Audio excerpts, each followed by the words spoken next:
So this morning I'm going to make some liquid nitrogen. I'm going to show you all the parts that you need to do it. The heart of it, of course, is this Stirling cryocooler. This is a Rycor K535. My nitrogen is coming from a nitrogen membrane over here. You need to pre-filter your gas going to it from the compressor. I have a California Air compressor. It does about 1.6 cubic feet per minute. I got this because it's very quiet. I can run at my house. It doesn't make a lot of noise. Back to the staging here. I've got a 5 micron filter. I've got a 0.01 micron filter. I've got 3 stages of desiccant to remove humidity and a carbon filter to remove hydrocarbons.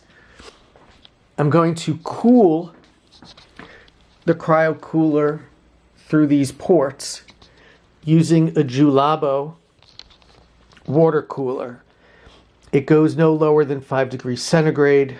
Any lower, I run the risk of freezing water in the lines, causing a cooling failure, and then ultimately a cryocooler failure, which we certainly don't want.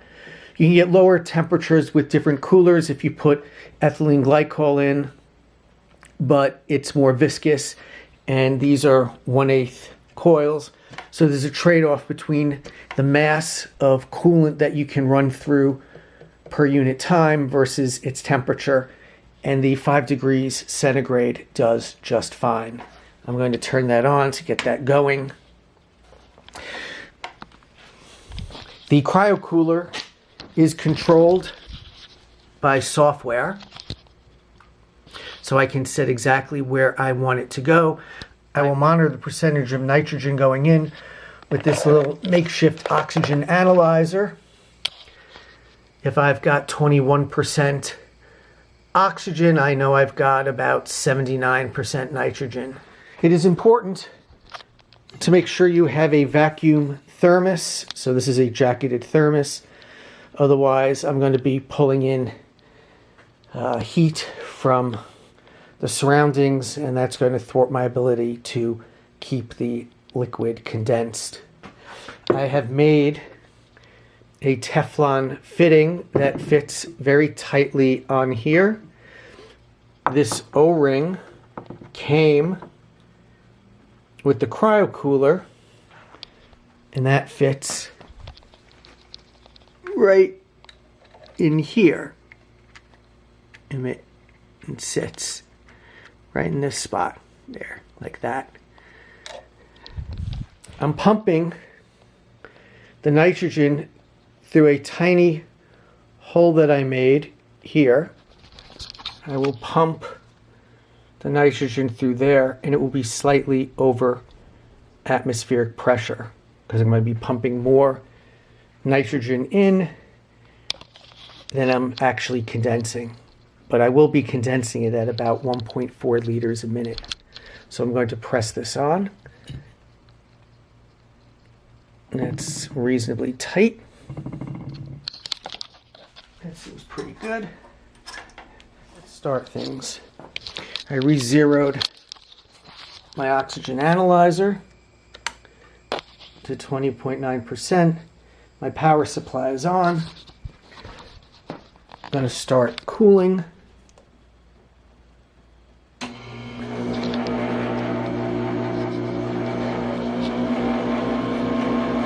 Currently it's at 6.5 centigrade.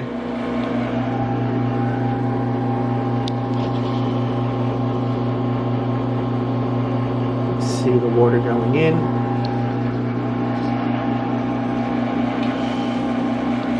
The temperature is going up, but it'll go down once the cooler kicks in.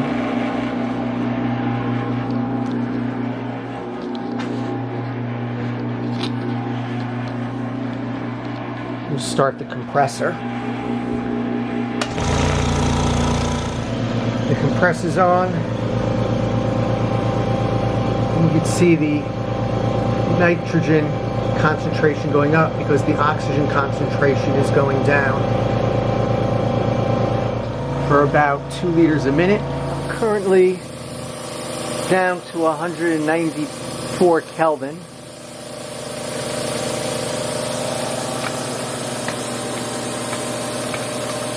I'm down to 99.2%. Actually, I'm up to 99.2% nitrogen.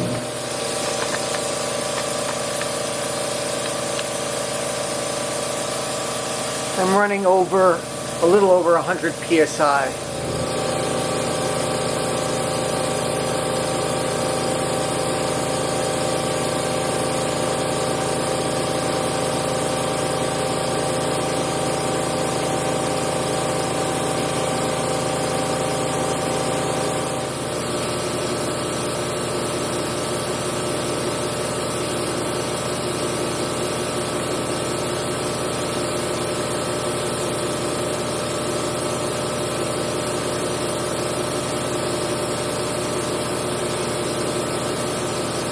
So I had a set point temperature of 74 Kelvin, and it was hovering at around 74.6 Kelvin. I just changed my set point to 70 Kelvin to see if it can go lower, and it's going lower. It's now at 74.4 Kelvin. I don't need it this cold. Just curious to see how much lower I can take it. Now I'm at 72 Kelvin and change. So I've been running this now 2 hours, and everything's been running pretty smoothly. So I'm going to turn it off and see how much I've collected and what it looks like.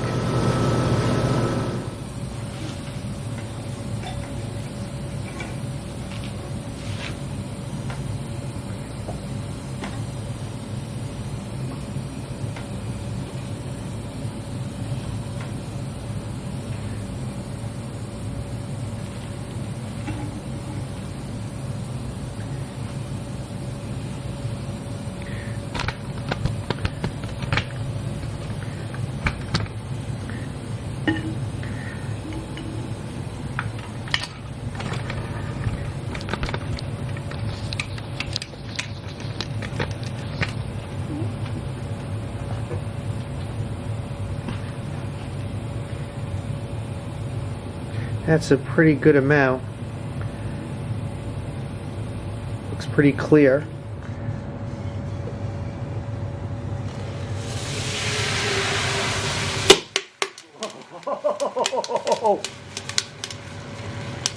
Whoa! Now that's a nice crack. Thermal shock.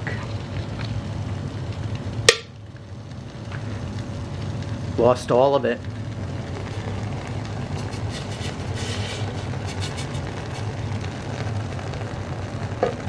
Oh well.